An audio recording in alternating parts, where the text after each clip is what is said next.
Hi, my name is Jerald Simon, and I'm the president and founder of Music Motivation. And every month I come out with 2 new cool songs. It's part of an annual subscription I created to help teach music theory the fun way through original cool songs that I compose. And so right now I'm going to play for you The Chase. I think you'll like this. It's a fun, cool song, and we're in the key of C. It's kind of an early intermediate to intermediate level piece, but let me play this. I'll explain a little about the theory after I perform it. I'll play it at performance speed, but I think you'll like playing with the drums and playing with the guitars and the synths. Let me know what you think.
That's it. That is the cool song. It's not too difficult, but we do have some fun rhythmic patterns. So I'd like to explain a little about the theory and then challenge you to try to create a cool song of your own like this.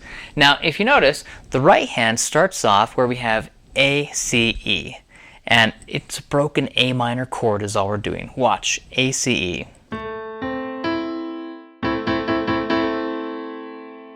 That is an A minor chord. Now, what we do is we play the broken A minor chord, A, C, E, and then we come down to the D. Not too difficult.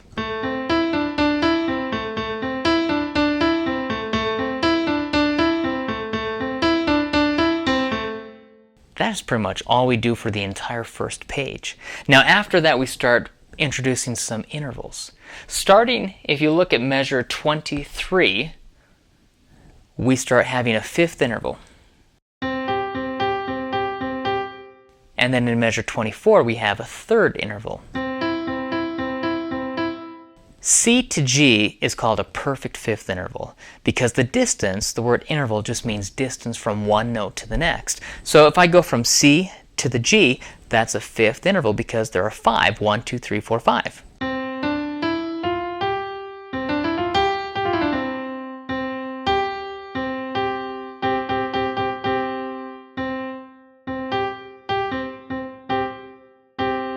That's a 5th interval. The 3rd interval would be C to E.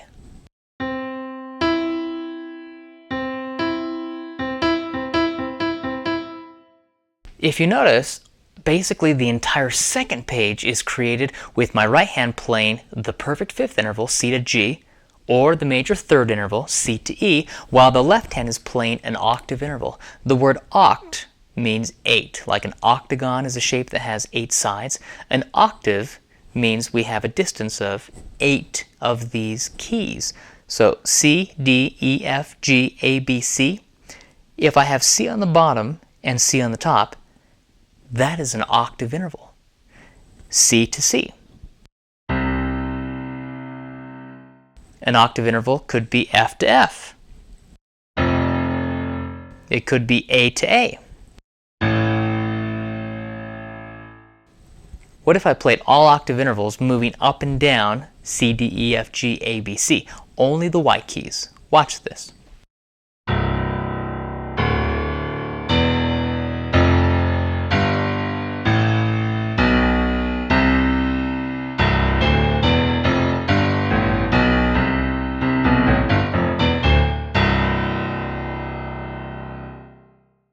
That is all I'm doing with my left hand.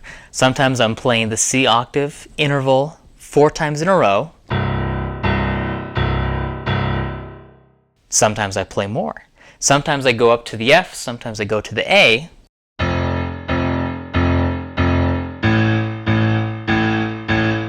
And that is it, while the right hand is playing the fifth interval or the third interval. That is pretty much all we are doing on the second page. Now, the third page gets a little more interesting and maybe a little more challenging, but not too much. The entire pattern that I'm playing is breaking apart chords. If you notice, measure 45, I go up high and I'm just breaking apart the C major chord.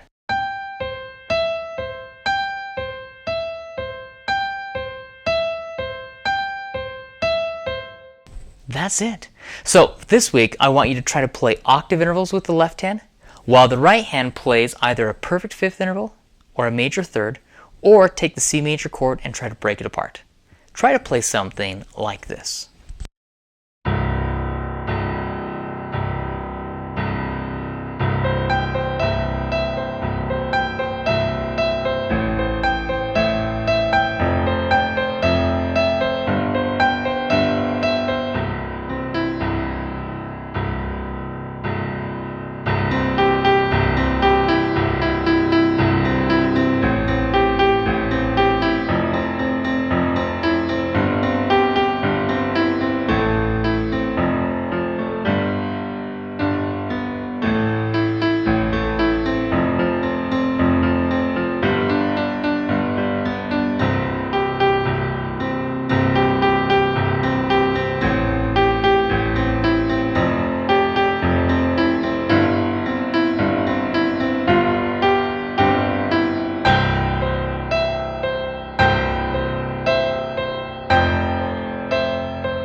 I hope you have fun playing this cool song this week. Again, this is The Chase, and I think you'll enjoy it. I think you'll really have fun playing this cool song. And it's nice to play with all of the different sounds, where you have the drums, and you have the guitar, and you have the bass, and you have the synth keyboards playing along with you. It really makes it fun. So have a great time playing The Chase. If you have any questions, I would love to hear from you. You can send me an email at Jerald Simon, JeraldSimon, at musicmotivation.com. I would love to hear from you. You can also subscribe to my YouTube channel. That is youtube.com/Jerald Simon. I would love to have you watch all of my other videos. Every month I post at least 2 to 4 new videos where I teach music theory concepts through fun, original, cool songs that I've composed. So I'd love to have you watch those. You can share those with family and friends who may be interested.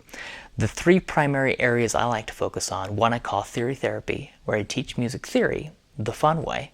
The second I call innovative improvisation, where I try to help you understand how you can take the theory you've learned and you can start to improvise. You can arrange. You can take one song and create 20, 30, 40 different arrangements, different styles or genres, because you understand how to improvise. And then the last I call creative composition, where you can learn to compose music the fun way, where we take a few of these left-hand patterns or a few of the right-hand patterns with the third or the fifth intervals, and we try to have you compose something of your own. That is the whole reason why we learn to play piano or learn to play music, so we can express ourselves, because then we put part of ourselves into the music and we share ourselves with others. So I hope you enjoy this. Have fun practicing the chase, and then try to create something cool of your own. Have a great week. Until next time, I'll keep working on a cool song, and then you can keep working on this and composing a cool song of your own. Have fun.